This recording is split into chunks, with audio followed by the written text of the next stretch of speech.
Hi friends, welcome to our channel. இன்றைக்கி நம்ம சேனலில் டீ கடை வெங்காய போண்டா எப்படி பண்ணுறதுன்னு தான் பார்க்க போகிறோம். வாங்க வீடியோக்குள்ளே போகலாம். நம்ம சேனல் இது வரைக்கும் சப்ஸ்கிரைப் பண்ணலாம், சப்ஸ்கிரைப் பண்ணிக்கோங்க. அப்படியே பக்கத்துலேயே இருக்கிற பெல் பட்டனையும் கிளிக் பண்ணிக்கோங்க.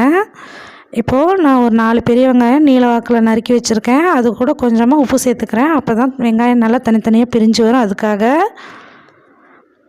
இப்போயே தேவையான அளவு உப்பு சேர்த்துக்கோங்க. இப்போ இது கூட 4 பச்சை மிளகாய் சேர்த்துக்க போகிறேன். கொஞ்சமாக கருவேப்பிலை, 1 ஸ்பூன் மிளகாய்த்தூள், நான் கொஞ்சமாக ஃபுட் கலர் சேர்த்துக்கிறேன். நீங்கள் தேவையில்லைன்னா அதை ஸ்கிப் பண்ணிடலாம். 1 டேபிள் ஸ்பூன் அளவு சோம்பு சேர்த்துக்கலாம். இப்போ நான் 150 கிராம் அளவுக்கு கடலை மாவு எடுத்து வச்சுருக்கேன்.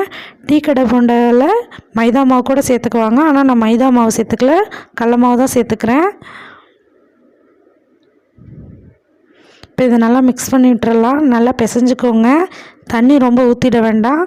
கொஞ்சமாக ஆயில் சேர்த்து பிசைஞ்சிங்கன்னா கரெக்டாக இருக்கும்.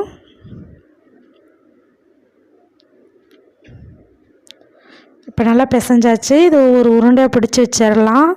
150 கிராம் மாவுக்கு 10 போண்டா கரெக்டாக வரும்.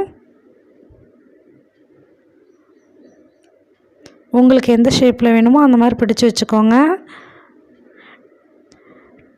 வெங்காய போண்டா பண்ணுறது ரொம்ப ஈஸியான ஒரு வேலை. ஈவினிங் ஸ்நாக்ஸ்க்கு ஒரு நல்ல டிஷ் தான் இது.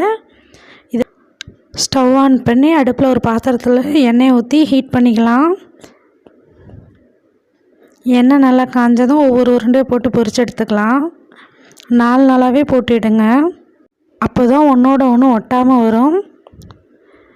இப்போ லோ ஃப்ளேமில் வச்சே பொரிச்சிடுங்க. அப்போ தான் உள்ளே வேகும். இப்போ நல்லா பொரிஞ்சு வந்துருச்சு. இப்போ இதை பிளேட்டில் மாற்றிட்டு மீதி இருக்கிற உருண்டையும் பொரிச்சு எடுத்துக்கலாம்.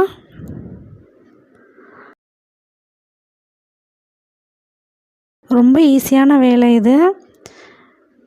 நம்ம மீதி உருண்டையும் பொரிச்சு எடுத்துக்கலாம். அவ்வளோதாங்க, ரொம்ப ஈஸியான டீ கடை வெங்காய போண்டா ரெடி ஆகிடுச்சு. இந்த வீடியோ பிடிச்சிருக்குன்னு நம்புகிறேன். பிடிச்சிருந்தால் லைக் பண்ணி, கமெண்ட் பண்ணி, ஷேர் பண்ணுங்கள். Bye friends.